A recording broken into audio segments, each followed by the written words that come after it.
ils ont embarqué pour un voyage dont personne ne connaît l'issue. Ce sont les derniers tests pour les voiliers avant le vrai départ de la flottille pour acheminer de l'aide humanitaire à Gaza. Parmi les 44 Suisses qui embarquent depuis la Sicile, Sébastien Dubugnon et Samuel Crétenant. Là, on sait absolument à chaque seconde ce qui se passe là-bas. Il faut absolument qu'on aille là-bas et qu'on arrête ça. Pour réveiller les gens, pour dire mais c'est vrai, il faut ouvrir, il faut forcer le passage. Personne ne sait comment la marine israélienne réagira. Nous avons suivi 2 romans prêts à prendre beaucoup de risques pour Gaza. «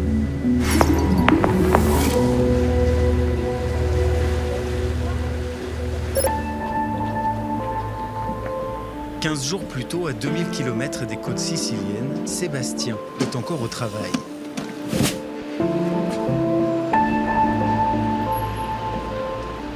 Avec sa femme Kata, il exploite un restaurant bistrot au cœur de Lausanne.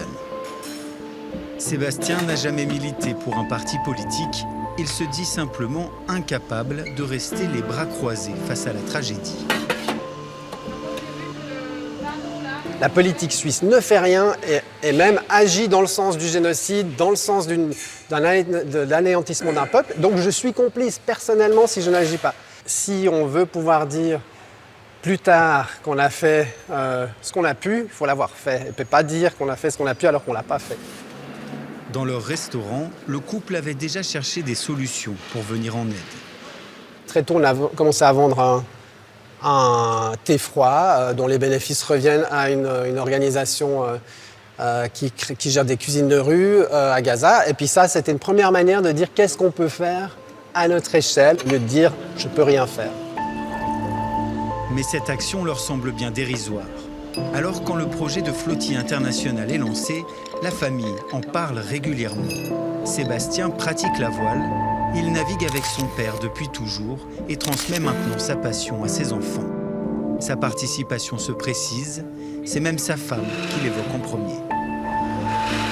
Enfin, on ne peut pas regarder ça encore longtemps comme ça. On peut déjà plus le regarder depuis plusieurs mois, plusieurs années. C'est horrible. Et puis c'est vrai, c'est un sentiment d'impuissance tellement forte que je pense il faut agir, voilà. Et puis ce qu'on peut agir nous, en l'occurrence Seb, c'est ça. Nous sommes à 15 jours du départ. À ce moment-là, Sébastien ne sait pratiquement rien de ce qui l'attend.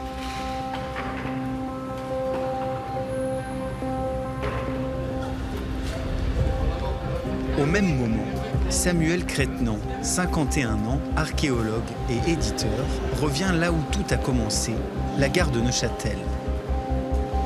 Fin 2023, il vient se poster ici tous les jours avec cette pancarte. Il y a peu de gens qui osent parler et moi c'est insupportable de me taire.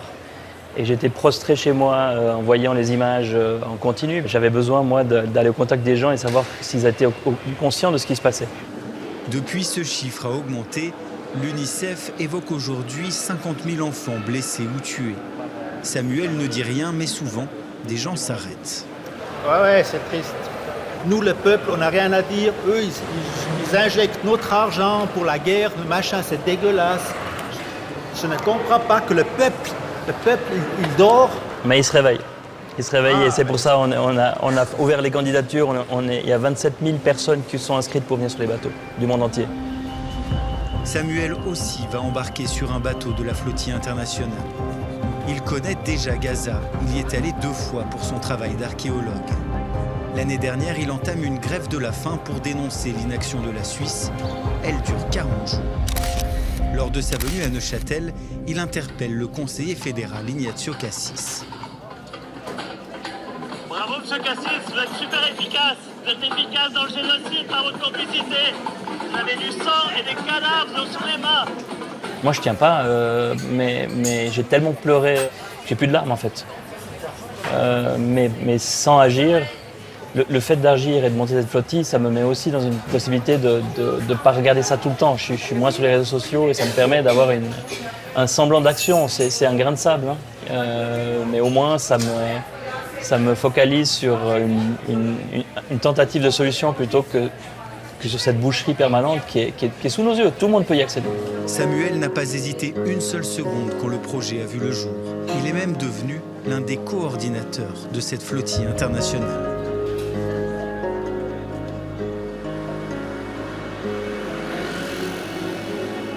Nous retrouvons Sébastien la veille du départ à Lausanne, en pleine préparation de son sac. Alors là, je mets toute une série de vieux caleçons que de toute façon, s'ils ne reviennent pas, ça me va.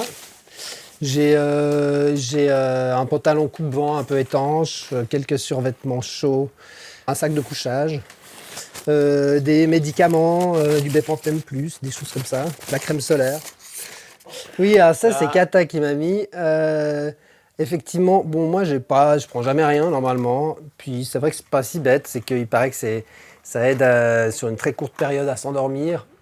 Au moins qu'il te donne. Impossible de ne pas gamberger quand on quitte ses enfants pour un mois, avec le risque d'être arrêté, voire même pire, si les choses tournaient mal. C'est déjà arrivé lors de la toute première flottille, il y a 15 ans. 9 personnes avaient été abattues par les soldats israéliens. Ça, c'est en France. Je peux pas imaginer ça.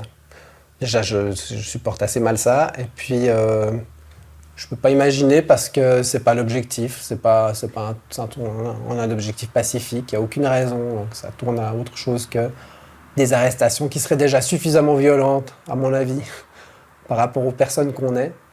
Vous êtes prêt à prendre ce risque? Non, en fait, non, mais oui, j'y vais. Ouais. Là, vous êtes que deux. Le lendemain, c'est l'heure Non, pour il y a la d'autres délégation personnes. suisse. Mais ils sont déjà passés.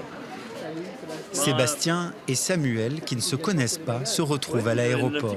Ça va? C'est vrai que je Pas trop fatigué non plus? Un peu, ouais, non, c'est très chargé ces derniers temps. Puis on dort pas très tranquille quand même, parce qu'il y a plein de trucs à penser. Mais... La famille de Sébastien est aussi là. Son fils, Malo, a du mal à voir son père partir. Je sais pas combien de temps ça va durer.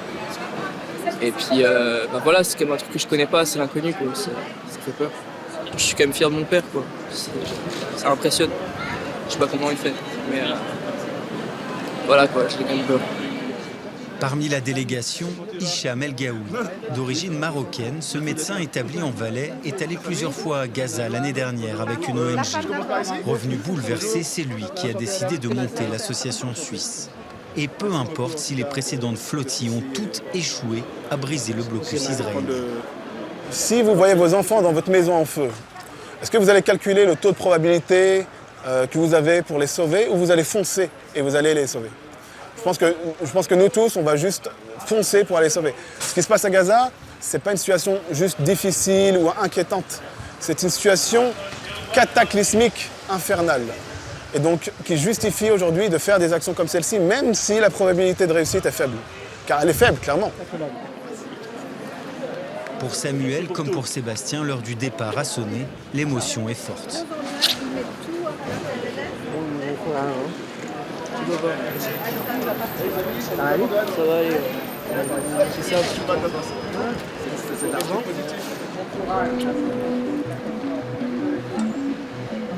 La flottille internationale compte 70 navires et embarque 1000 volontaires.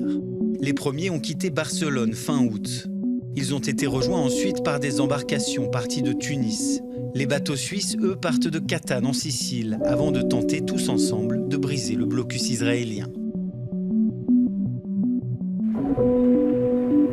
Nous sommes à quelques jours du grand départ, à Catane en Sicile. Impossible de voir les bateaux pour des raisons de sécurité, nous dit-on. Tout le monde est nerveux. De mystérieux sabotages se seraient produits par le passé, selon les activistes. Le ton est aussi monté d'un cran. Israël accuse la flottille de faire le jeu du Hamas et menace de traiter les participants comme des terroristes. Sur le port, une manifestation de soutien se prépare. Une partie des Suisses embarquant sur la flottille est là. Comment? Hicham El Gaoui balaye les accusations israéliennes. Est-ce que vous n'avez pas peur quand même d'être instrumentalisé d'une manière ou d'une autre par le Hamas?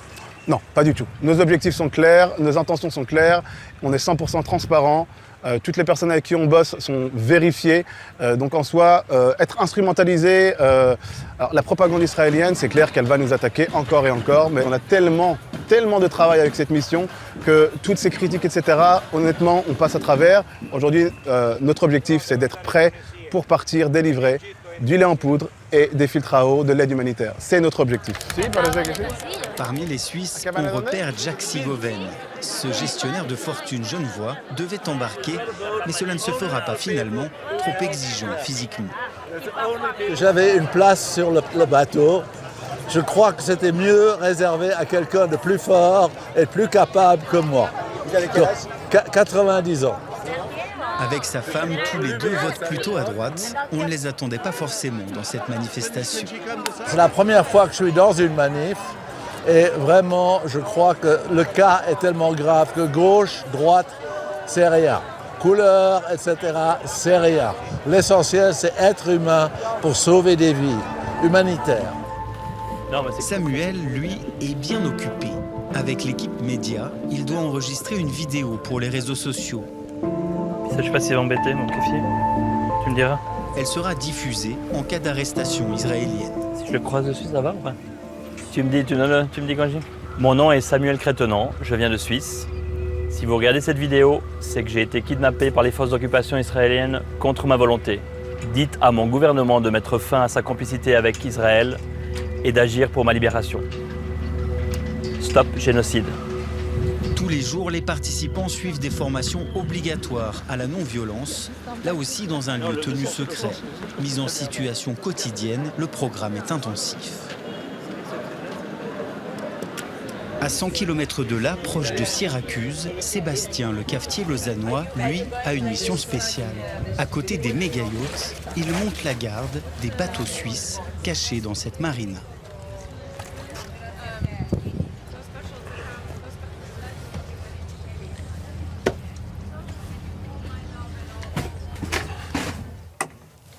Moi, je me suis mis là, parce que comme ça, je suis tranquille. Je peux me lever quand je veux sans réveiller personne. Puis je suis pas là pour dormir. Il est exténué, il passe ses journées à réparer des moteurs. Ça, c'est mon job. C'est lui. C'est le Volvo Panda. Certains bateaux sont en mauvais état et le temps presse. On travaille de très tôt le matin à très tard le soir pour que les bateaux soient prêts à temps. Puis en même temps, on doit se préparer à la navigation, parce qu'on est là d'abord pour naviguer. Et puis en même temps, on a croisé plusieurs navires de guerre italiens. Puis on disait c'est quand même surréaliste que nous, avec nos petits bateaux, il fait 38 pieds, celui-ci il en fait 46, on est là à naviguer, entasser pour essayer de faire quelque chose pour sauver la situation, alors qu'eux, ils ont des énormes bâtiments de guerre, puis ce serait à eux d'y aller, puis d'ouvrir ce corridor, pas à nous. Il y a quelque chose d'absurde qu'on fasse ce job alors que c'est pas à nous de le faire. Bah oui, j'aimerais bien retrouver ma famille, moi.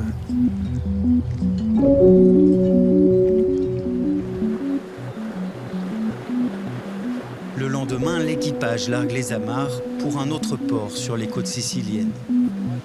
Il y a une Canadienne, un Belge et un Marocain.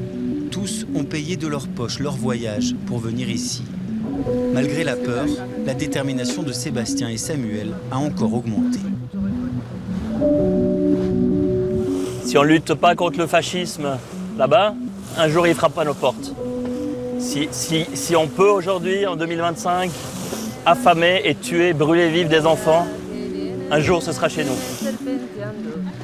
La flottille doit partir cette semaine avec l'espoir que le gouvernement israélien laisse accoster ses voiliers sur les rivages de Gaza.